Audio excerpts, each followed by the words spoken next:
사랑하는 새소망 지체 여러분, 주 안에서 평안하셨습니까? 오늘 5월 마지막 주 30일 주일 예배 말씀 올려드립니다. 제목은 자녀의 삶의 방식, 본문은 마태복음 6장 11절부터 15절입니다. 말씀을 한번 봉독해 드리겠습니다. 마태복음 6장 11절, 오늘 우리에게 일용할 양식을 주시옵고 우리가 우리에게 죄 지은 자를 사하여 준 것 같이 우리 죄를 사하여 주시옵고 우리를 시험에 들게 하지 마시옵고 다만 악에서 구하시옵소서. 나라와 권세와 영광이 아버지께 영원히 있사옵나이다. 아멘. 너희가 사람의 잘못을 용서하면 너희 하늘 아버지께서도 너희 잘못을 용서하시려니와 너희가 사람의 잘못을 용서하지 아니하면 너희 아버지께서도 너희 잘못을 용서하지 아니하시리라. 아멘. 기도합니다. 하나님 감사합니다. 오늘도 겸손한 마음으로 하나님 말씀 앞에 섭니다.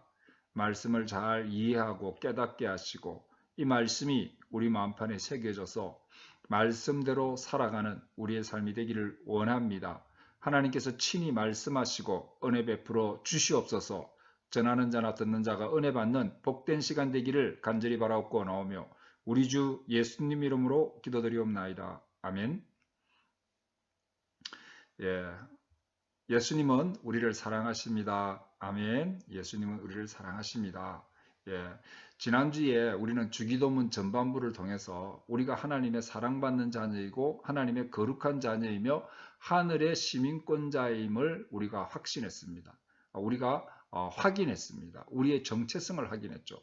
우리의 정체성이 확인되니까 우리의 삶의 방향도 확인이 되었습니다. 우리는 하나님의 사랑받는 자녀의 삶을 살아야 되는 것이고 거룩한 자녀의 삶을 살아야 되는 것이며 하늘의 시민권자로서의 삶을 사는 것이다라고 우리의 삶의 방향이 정해졌습니다. 그렇지만은 우리는 아직 하나님 나라가 완성되지 못한 이 땅을 살아가는 연약한 인간들입니다. 정말 우리는 인간의 필요를 채워야지만이 살아갈 수 있는 그런 연약한 존재라는 것입니다. 그럼에도 불구하고 예수님은 오늘 주기도문 후반부를 통해서 우리가 하나님의 사랑받는 거룩한 자녀이고 하나님 나라의 시민권자로서 세상과는 다른 풍요로운 삶의 방식을 가지고 사는 자이다라는 것을 가르쳐 주고 계십니다. 우리의 삶의 양식은, 삶의 방식은 세상 사람들과 다르다. 그래서 우리가 정말 이 하나님의 사랑받는 자녀이고 거룩한 자녀이며 하늘의 시민권자인 것을 우리가 삶의 방식을 통해서 확신하게 되고 세상에 알리게 되고 그렇게 되는 것입니다. 오늘도 우리가 예수 그리스도께서 가르쳐 주신 기도, 주기도문을 이 후반부를 통해서 우리는 세상과 다른 우리의 삶의 방식이 있다라는 것을 확인하고 그 풍요로운 삶의 방식을 회복하시기 바랍니다. 그래서 하나님의 자녀의 그 풍요로운 삶의 방식으로 살아가는 여러분 되시기를 주님의 이름으로 축복합니다. 아멘. 자, 우리의 삶의 방식, 하나님의 거룩한 자녀의 삶의 방식. 첫째, 우리의 필요를 하나님이 돌보심을 의지하고 믿음으로 사는 자들입니다.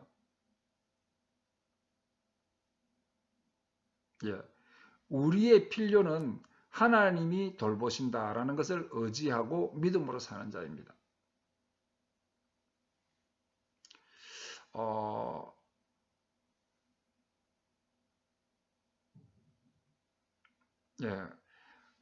마태복음 6장 11절, 오늘 우리에게 일용할 양식을 주시옵고.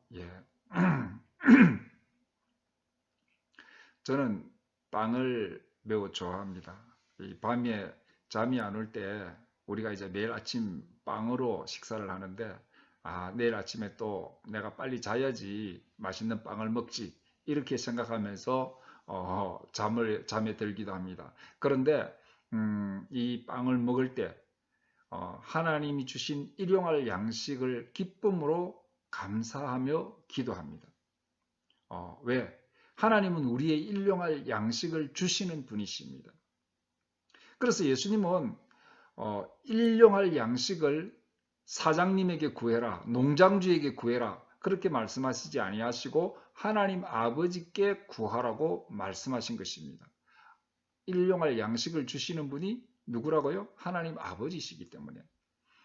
예, 테레사 수녀가 이 가난한 인도인들을 먹여 살릴 때의 일입니다. 어느 날 어린아이를 포함해서 약 7천 명이 이제 먹어야 되는데 식량이 바닥이 났어요. 그래서 마더 테레사가 하나님 앞에 엎드려 기도했습니다. 하나님, 오병이어의 기적을 일으켜 주십시오. 그런데 놀랍게 정각 9시가 딱 됐는데 여기저기서 빵 바구니가 막 도착하기 시작하는 거예요. 이게 뭐냐면요, 학교 급식빵인데 정부에서 갑자기 모든 학교에 휴교령을 내렸어요. 그래서 빵이 너무 남아 돌아가지고 할 수 없이 이 수도원으로 이 빵이 보내졌다는 것입니다. 무슨 말이냐 하면요, 하나님은 정확하게 우리의 필요를 돌보시는 분이십니다. 그러므로 우리는 이렇게 테레사 수녀처럼 하나님의 돌보심을 의지하고 믿음으로 살아야 되는 것입니다. 이것이 하나님의 사랑받고 거룩한 또 하늘의 시민권자인 우리의 삶의 방식이다라는 것입니다. 사실 우리는 먹고 살아야 될 존재들입니다. 하나님이 양식을 주시지 않으면 죽는 존재죠. 그래서 우리는 연약한 인간이라는 것을 깨닫고 겸손해야 됩니다. 그렇지만은 우리가 겸손하게 살아야 되지만은 양식을 얻지 못할까 하여 두려워하는 그런 존재는 아닙니다. 또 세상 사람들처럼 남의 양식이라도 빼앗아내서 먹어야 살아낸다라는 절박한 마음으로 극도의 경쟁심에 내몰려서 사는 사람들이 아니라는 것입니다. 왜냐하면 우리의 일용할 양식을 하나님께서 주시기 때문입니다. 그러므로 우리의 삶의 방식은 하나님께서 우리의 필요를 돌보신다는 것을 의지하고 믿음으로 사는 것입니다. 그래서 예수님은 이것을 이 땅에서 우리에게 분명히 보여주셨습니다. 각종 병자를 고쳐주시죠. 오병이어의 기적을 일으켜서 먹여주시지요. 믿음이 연약한 자들에게 믿음의 확신을 주시죠. 그래서 우리 예수님은 이 땅에 계실 때에 우리의 몸과 마음과 영혼을 돌보시는 그 하나님의 돌보심을 다 우리에게 보여주셨습니다. 그래서 오늘 일용할 양식을 구하라고 하신 말씀은 먹는 것 가지고 미래를 걱정하면서 오늘을 불안하게 살지 말라라는 말씀이기도 하다라는 것입니다. 그냥 하나님 일용할 양식을 주시옵소서라고도 되지만은 미래를 걱정하지 말고 오늘 양식 오늘 양식 하나님 앞에 구하면서 살면 된다라는 것을 우리에게 말씀하시는 것입니다. 무엇을 먹을까 무엇을 입을까 염려하고 걱정하는 사람들은 이방인들이라는 것입니다. 여호수아와 갈렙이 가나안을 딱 정탐하고 와가지고 그렇게 얘기합니다. 정말 그 가나안 사람들은 큰 성을 가졌고 무기도 있고 몸집도 우리보다 크다. 그렇지만은 그들은 하나님의 돌보심을 받지 못하는 자들이에요. 그래서 우리는 그들은 우리의 밥이다. 이렇게 담대하게 믿음을 선포했습니다. 우리는 오늘 하나님 앞에 일용할 양식을 구할 수 있는 하나님이 우리를 돌보시는 그런 자라는 믿음으로 살자라는 것입니다. 그렇게 살라고 오늘 주님께서 우리에게 이 말씀을 주셨다는 것입니다. 어느 목사님의 간증입니다. 6.25 때인데요. 공산당이 막 갑자기 쳐들어와 가지고 그것도 막 교회 마당에 막 그 부대가 막 북한 군 부대가 들이닥친 겁니다. 목사님이 너무 급해가지고 막 사택 뒷마당에 있는 낯가리 속에 그냥 숨었어요. 근데 이 부대가 사흘이 지나도 떠나질 않은 거예요. 목사님이 그 안에서 너무 배가 고파요. 그래서 하나님 일용할 양식을 주시옵소서 그렇게 기도를 했습니다.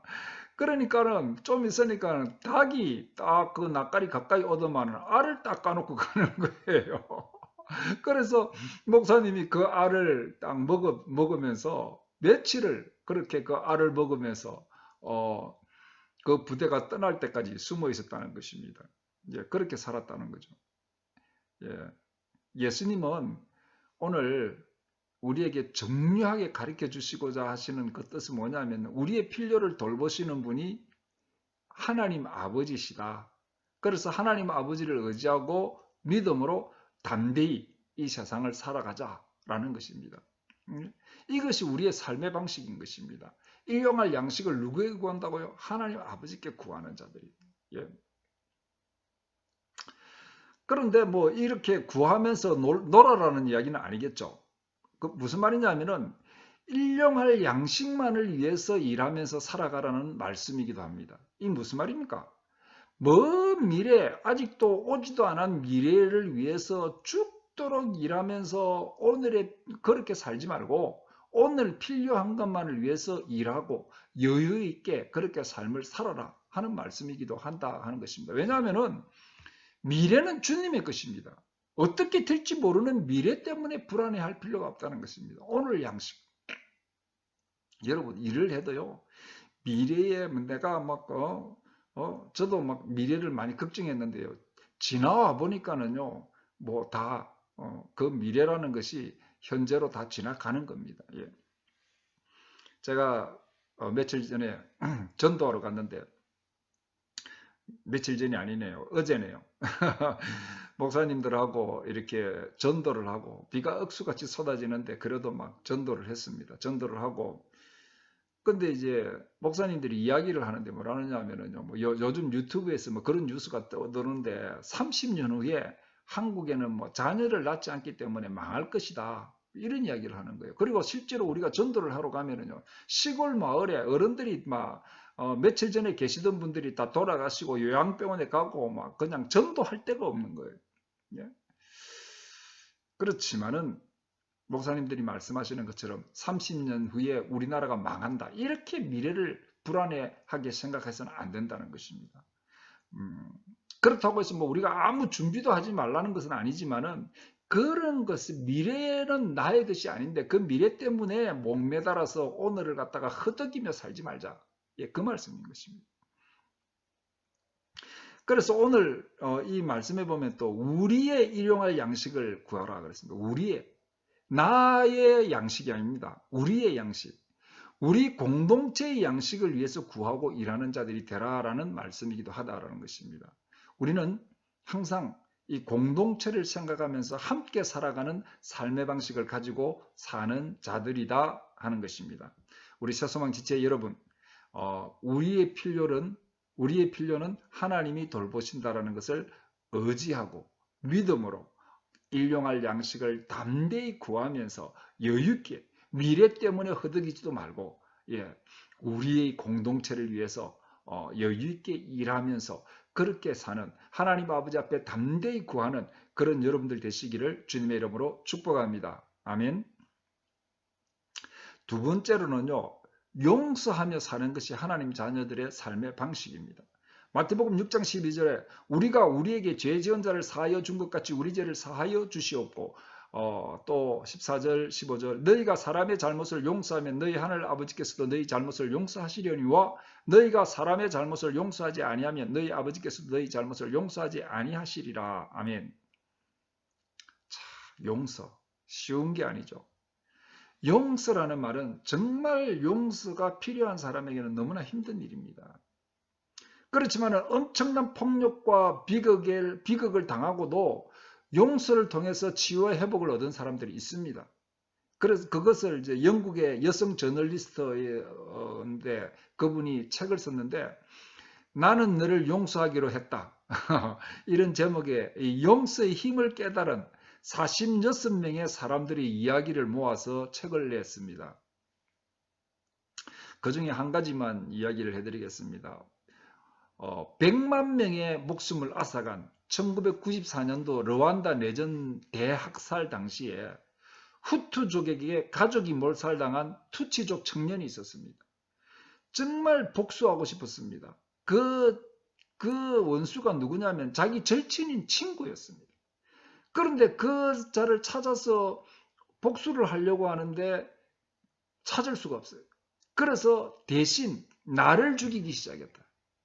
너무나 비통한 마음에 이 분노와 복수심을 다스릴 수가 없어요. 그래가지고 9년의 세월을 갖다가 그렇게 마약과 술에 쩔어서 살았습니다. 그런데 그가 신앙의 기일을 했어요. 그런데 그 신앙생활을 하는 가운데에 아버지를 죽인 자를 용서해야만 한다라는 목소리를 듣습니다.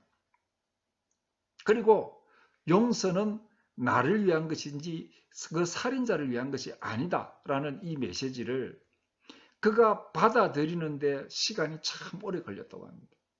그런데 어느 날 정말 이제 용서할 준비가 됐습니다, 하나님. 이렇게 말하는 순간에 갑자기 완전한 자유를 느끼기 시작했다는 것입니다. 용서가 정말 이 용서는 자신을 위한 것입니다.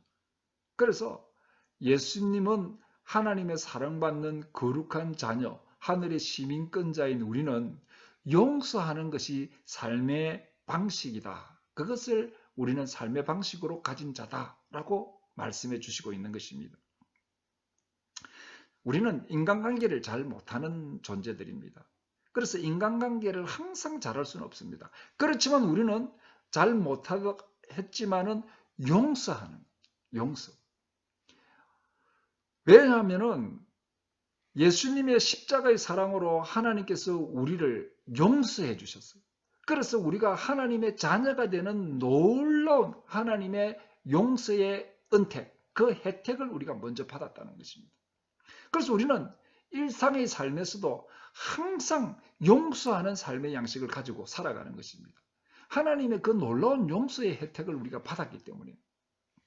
그래서 하나님도 항상 우리를 용서합니다. 우리가 용서하는 삶의 방식을 가지고 살기 때문에 하나님도 우리를 용서하잖아요. 그래서 우리는 회개하고 용서받고 그렇게 사는 거예요. 그리고 또 이 하나님 자녀로서 우리가 용서하는 삶의 양식을 가지고 사는 것은 서로 사랑하라고 하신 예수님의 새 계명을 따라 사는 것입니다. 용서는 사랑입니다. 용서 안에 사랑이 있기 때문에, 사랑 안에 용서가 있기 때문이었습니다. 그래서 우리는 새로운 피조물이기 때문에 용서하며 사는 것은 당연한 우리의 삶의 양식입니다. 우리가 그리스도 안에서 하나님의 자녀로 새로운 피조물이기 때문에. 그런데 문제는 우리가 용서하는 삶의 방식을 따라 살지 않는 데 문제가 생기는 것입니다. 그래서 우리가 어떻게 하면 예수님처럼 용서하며 살아갈 수 있을까 하는 것을 배워야 됩니다. 먼저 새로운 피조물 된 우리는 회복된 의지를 가지고 있습니다. 그것이 뭐냐면 사랑의 동기로 선택하는 능력이 회복됐다. 우리는 사랑의 동기를 가지고 선택할 수 있는 능력이 있는 자들이라는 것입니다.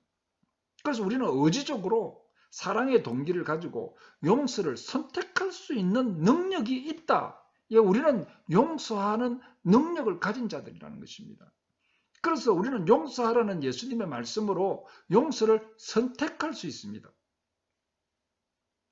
그렇지만 엄청난 폭력이나 비극의 주인공이 된다면 그 사랑의 동기, 사랑의 마음이 생기기가 쉽지 않는 거죠.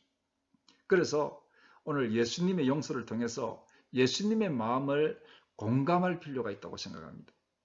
첫째, 예수님의 마음은요, 어떻게 예수님은 용서를 하셨느냐, 어떻게 용서를 하셨느냐 하면요, 인간으로 이 땅에 오셔서 인간의 무지와 완악함, 인간의 연약함을 친히 경험하셨습니다. 인간이 얼마나 무지하고 완악한가를 예수님은 너무나 잘 알고 계셨습니다. 인간은 천사가 아니더라는 것입니다. 예수님은 그걸 너무 잘 알고 계셨어요. 그래서 십자가에 자신을 못 박는 무리를 향해서 아버지, 저들이 하는 짓을 자기도 모르고 저렇게 하고 있습니다. 저들을 용서해달라고 기도하셨습니다. 예. 우리를 가해한 자들이 그들도 어찌할 수 없는 연약한 자들, 그러나 무지하고 완악한 자들이다. 그게 인간이다. 그게 인간이었구나. 우리도 그런 인간이다, 나도. 그래서 인간을 이해하고 나면 용서할 수 있습니다. 그래서 인간에 대한 이 깊은 이해는 용서를 선택하는 재료가 될 수 있습니다. 두 번째, 예수님은 과거에 묶이지 않고 밝은 미래를 꿈꾸면서 용서를 선택했습니다. 예수님이 부활하신 후에 갈릴리 바닷가에 베드로를 찾아가서 만납니다. 베드로가 수제자라고 큰소리 땅땅 치다가 예수님을 저주까지 하면서 부인은 했습니다. 그런데 예수님은 그 제자를 찾아갑니다. 그리고 나는 너를 다 용서했다. 너는 나를 사랑하느냐? 네가 나를 사랑한다면은, 아직도 네가 나를 사랑한다면 내 양떼를 치는 그런 목자가 되어라. 위대한 목자가 되어라. 만약에 예수님이 베드로를 용서하지 않았다면은 이 또 베드로가 예수님의 용서를 받지 못했다면은 과거에 묶여서 베드로를 그냥 그 과거에 묶인 베드로로 버려뒀다면은 신약 시대의 위대한 전도자며 순교자인 베드로의 인생은 없었을 것입니다. 우리는 밝은 미래를 꿈꾸면서 용서를 선택하는 이 예수님의 마음을 공감해야 됩니다. 그러면 우리는 용서를 선택할 수 있는 용기가 생길 것입니다. 그리고 마지막으로 예수님은 용서를 통해서 큰 평안을 맛보았을 것입니다. 예수님이 십자가에서 고통당하실 때에 당신을 십자가에 못 박고 저주하는 사람들에게 만약에 분노를 품으셨다면 십자가의 고통보다 더한 심적인 고통이 더 하셨을 것입니다. 그런데 그들을 용서하셨기 때문에 육체적 고통이 아무리 심해도 정신적인 안정감은 가졌다는 것입니다. 왜냐하면 용서는 마음의 안정감을 주는 것이기 때문입니다. 그래서 우리는 예수님의 이러한 마음을 공감하면서 용서하는 삶이 하나님의 자녀된 우리의 삶의 방식임을 확신하시기 바랍니다. 그래서 하나님의 사랑받는 거룩한 자녀로서 또 하늘나라의 시민의 삶으로 용서를 통해서 풍요로운 그런 천국의 삶을 살게 되시기를 주님의 이름으로 축복합니다. 아멘. 마지막으로 세 번째, 우리는 시험과 악을 이기는 삶의 방식으로 사는 자들입니다. 마태복음 6장 13절에 보면 우리를 시험에 들게 하지 마시옵고 다만 악에서 구하시옵소서. 나라와 근세와 영광이 아버지께 영원히 있사옵나이다. 아멘. 플라톤의 제자인 트로킬러스라는 사람이 바다에 배를 띄워놓고 놀기를 좋아하는 사람인데 한 번은 배를 타고 바다에 나가서 놀다가 막 갑자기 풍랑을 당해가지고 빠져 죽을 뻔하다가 겨우 살아났습니다. 그래서 집에 돌아와 가지고는요, 그 집에서 바다로 향해 있는 창을 갖다가 다 막았습니다. 그러니까 친구들이 찾아와 가지고 야, 이 아름다운 바다를 볼 수 있는 창을 갖다가 왜 다 막았느냐? 이 좋은 바다 경치를 다 못 보게. 그러니까 이 토로킬러스가 이렇게 얘기를 했습니다. 내가 지난번에 배 타고 나가가지고 죽을 뻔했다 이가. 그런데 다시는 배를 타지 않겠다고 결심을 했지만은 이 창을 그대로 놔두면은 따뜻한 봄날에 내가 이 잔잔한 바다를 바라보고 있으면은 또 배를 타고 가고 싶은 유혹이 생길 것이다. 그래서 그런 생각이 날까 싶어서 아예 바다가 보이는 창을 내가 다 막아붙다 아이가 이렇게 얘기를 했다는 것입니다. 바다를 보고 있으면은요, 배를 타고 싶은 유혹을 이길 수가 없다는 것입니다. 그래서 영국 런던의 웨스트민스터 체플을 담임했던 캠벨 몰간 목사님 이렇게 얘기했습니다. 거룩함은 아예 유혹을 받지 않는 게 아니라 유혹을 극복하는 능력이다. 우리는 유혹을 받는 세상에 살고 있죠. 그렇지만 유혹을 극복하는 그런 존재들이라는 것입니다. 예수님은 우리에게 시험에 들게 하지 마시옵고 다만 악에서 구하시옵소서.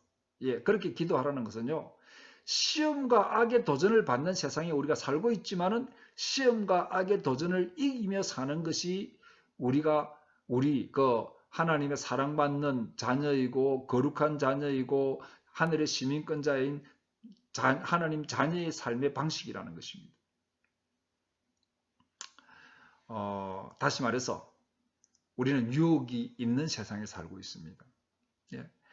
그렇지만 유혹을 이기고 사는 것이 우리의 삶의 방식이고, 악이 있지만은 하나님의 보호 아래서 악을 대항해서 악을 이기며 살아가는 존재다. 이것이 우리의 삶의 방식이라는 것입니다. 그러면은 아이고 우리 다 뭐 시험을 이기고 악을 이기고 살고 싶죠. 그런데 어떻게 그걸 할 수 있습니까? 예, 우리는 잘 넘어집니다. 그래서 먼저 고린도전서 10장 13절 말씀을 우리가 알아야 됩니다. 사람이 감당할 시험 밖에는 너희가 당한 것이 없나니 오직 하나님은 미쁘사 너희가 감당하지 못할 시험 당함을 허락하지 아니하시고 시험 당할 즈음에 또한 피할 길을 내사 너희로 능히 감당하게 하시느니라. 아멘. 예, 이 말씀을 확신하시기 바랍니다. 우리는 시험을 능히 감당하도록 해주셨다는 것입니다. 승리는 이미 우리의 것이다. 그렇지만 문제는 사탄이 끊임없이 우리를 유혹하고 시험에 들게 하고 또 악한 사람들을 통해서 악한 사단의 그 대적은 계속되고 있습니다. 그래서 우리는 넘어질 수도 있는 것입니다. 그렇습니다. 우리는 인간이기 때문에 넘어지기도 합니다. 그렇지만 우리는 넘어져서 끝까지 가는 자가 아니라 결국은 승리하는 우리라는 것입니다. 결국 승리는 우리에게 있다 하는 것입니다. 어떤 노인이 한 형제에게 말했습니다. 마귀는 하나님의 집인 당신의 마음에 온갖 더러운 것을 던져 넣을 것이다. 그때 형제는 그것을 발견하는 즉시 밖으로 다시 내던져야 된다. 예. 그러면 당신의 마음이 깨끗해질 것이다. 이렇게 얘기를 했어요. 예. 일리 있는 말이죠. 유혹이 들어온다고 유혹을 다 받아들이면 안 되죠. 유혹을 다시 물리치는. 그런데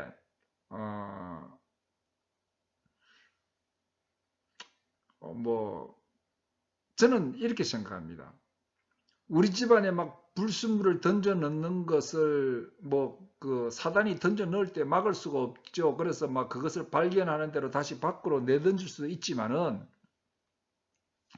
우리의 마음에 거룩한 것들로 가득 채워져 있으면은 더러운 것들이 들어올 공간이 없어진다는 것입니다. 우리의 마음을 비워두면 안 됩니다. 우리가 너무 마음이 비워져 있으면 안 된다. 그래서 다윗이 해마다 전쟁에 나가가지고 막 긴장하고 막 하나님 의지하고 그래 살다가요. 한 해는 전쟁에 안 나갔어요. 그래 이제 부하들은 전쟁에 나가고 그 다윗이 심심해가지고 왕궁의 옥상을 떡 거닐다가는요. 그 막 바세바가 모욕하는 걸 보고는 막 유혹에 빠져갖고 간음죄를 저지르고 살인죄를 저지르고 그렇게 했다는 것입니다. 마음이 비어 있으면 안 된다. 요셉은요. 어디를 가든지 하나님의 은혜가 가득 찬 그런 생활을 했습니다. 그래서 그 창세기 보면은 요셉이 가는 곳마다 하나님의 은혜로 가는 곳마다 잘 되고 그래서 보디발이 유혹했을 때에 그 요셉의 마음에 하나님의 은혜로 가득 차 있었기 때문에 나는 하나님께 죄를 지을 수 없다 하고 막 옷을 벗어 던지고 도망을 가잖아요. 우리 안에 이 충만한 주님의 임재 하나님의 은혜가 우리에게 있어야 됩니다. 그리고 나에게는 주어진 공동체의 명예가 있다는 것입니다. 여러분 우리 안에는요 내 삶에 공동체의 명예가 걸려 있습니다. 요즘 그리스도인들 정말 악을 이기고 시험을 이기고 거룩하게 살아야 됩니다. 그래서 중요한 것은 나는 시험에 들지 않는다. 나는 악에게 결코 지지 않는다. 나는 시험 들 일 있나? 이렇게 자만심을 가져서는 안 된다는 것입니다. 아무도 모릅니다. 어떤 시험에 빠질지, 어떤 악에 빠질지 모른다는 것입니다. 그래서 신실한 신앙생활을 통해서 항상 우리 안에 지저분한 것들이 우리의 마음에 들어오는 것을 도로내 던지는 또 유혹을 물리치는 또 주님의 충만한 임재 안에서 인도함을 받는 그런 삶으로 깨어 있어야 된다는 것입니다. 내가 항상 그래서 저도 항상 깨어 있기 위해서 내가 하나님의 거룩한 자녀이고 또 새로운 피조물이고 나는 이런 새롭게 된 자로서의 그 생각을 잊지 않고 내가 거룩하게 어떻게 살아야 될 것인가를 늘 주님 앞에 물으면서 주님과의 교제가 끊이지 않는 삶을 살려고 노력하는 것입니다. 우리는 제가 그렇게 연약하기 때문에, 우리의 인간이기 때문에, 그러나 우리는 어떻게 해야 됩니까? 하나님의 거룩한 자녀로서 이기며 사는 것이 우리의 삶의 양식이기 때문에, 방식이기 때문에. 그래서 우리는 하나님의 그 사랑받는 거룩한 자녀로서, 하늘의 시민권자로서 이런 삶을 사는 자임을 확신하시고 항상 거룩함으로 살기 때문에 마음의 평안과 거룩함이 있는, 풍요로움이 있는 그런 삶을 살게 되시기를 주님의 이름으로 축복합니다. 그리고 오늘 마태복음 6장 13절 마지막에 보면은 우리를 시험에 들게 하지 마옵시고 다만 악에서 구하시옵소서. 나라와 권세와 영광이 아버지께 영원히 있사옵나이다. 아멘. 그렇게 했습니다. 예. 우리가 이렇게 하나님의 사랑받는 거룩한 자녀이고 하늘의 시민권을 가지게 된 것은요, 영원한 하나님의 나라가 있기 때문이다. 이 말씀이에요. 영원한 하나님의 나라가 있다. 그리고 우리를 거룩한 자녀의 이 삶의 방식을 주시고 그렇게 살도록 능력을 주시고 이렇게 하는 건 다 어디에서 나오는 겁니까? 하나님의 권세다. 하나님의 권세, 하나님의 능력에서 나오는 것입니다. 그래서 모든 영광은 아버지께 영원히 있다. 예. 그래서 모든 영광을 하나님께만 돌리며 살아야 된다 하는 것입니다. 예. 우리는 자랑할 것이 아무것도 없습니다. 모든 영광 하나님께. 이 하나님의 나라와 하나님의 권세와 그 모든 영광은 하나님 아버지께만 있습니다. 그것 때문에 우리가 하나님의 자녀고 하늘의 시민권인 자인 것입니다. 우리가 이 하나님 나라와 그 권세와 그 영광이 오직 하나님께만 영원히 있음을 늘 고백하면서 선포하면서 하나님께 영광 돌리며 사는 참된 신앙인들이 다 되시기를 주님의 이름으로 축복합니다. 아멘. 말씀을 마칩니다. 우리는 하나님의 사랑받는 거룩한 하나님의 자녀이고 또 하늘의 시민권을 가진 그런 사람으로서 삶의 방식이 우리에게는 있다는 것입니다. 그게 뭐냐? 첫째, 우리는 하나님의 돌보심을 의지하고 믿음으로 사는 것입니다. 하나님의 돌보심을 우리의 필요는 하나님이 돌보신다. 그래서 그것을 의지하고 믿음으로 사는 것입니다. 하나님은 우리의 일용할 양식을 주시는 분이십니다. 그래서 하나님 앞에 구하라는 것입니다. 삶의 불안 때문에 지나친 경쟁심으로 막 그런 것들로 살지 말고 하나님이 우리의 필요를 돌보신다는 것을 의지하고 믿음으로 평안한 삶을 살게 되시기를 주님의 이름으로 축복합니다. 두 번째, 우리는 용서하며 사는 하나님의 사랑받는 거룩한 자녀입니다. 용서를 선택할 수 있는 회복된 의지가 있는 것입니다. 우리의 의지는 사랑의 동기로 선택의 능력을 회복했습니다. 그래서 예수님처럼 완악하지만은 그 무지한 이 연약한 인간들을 이해하며 또 밝은 미래를 바라보면서 우리가 용서를 통해서 또 참된 마음의 평안을 위해서 용서하는 삶의 방식을 가지고 살게 되시기를 축복합니다. 마지막으로 우리는 시험을 이기고 악을 대항하여 이기는 삶의 방식을 가진 하나님의 사랑받는 거룩한 자녀이고 하늘의 시민권자들입니다. 하나님은 이미 우리가 시험에 이기도록 해주셨다. 시험에 이기도록 해주셨다는 것입니다. 능히 감당할 시험밖에 없다는 것입니다. 그래서 승리를 확신하고 사단이 더러운 것을 우리의 마음에 던지면 우리가 도로 딱 내던질 수 있는, 그리고 우리 마음에 주님의 임재로 은혜로 가득 채워져서 더러운 것들이 들어올 틈이 없는 깨어있는 삶을 사시기를 바랍니다. 그래서 이 땅에서 하늘의 시민권자의 풍요로운 삶의 방식으로 행복하게 사는 자들이 다 되시기를 주님의 이름으로 축복합니다. 아멘.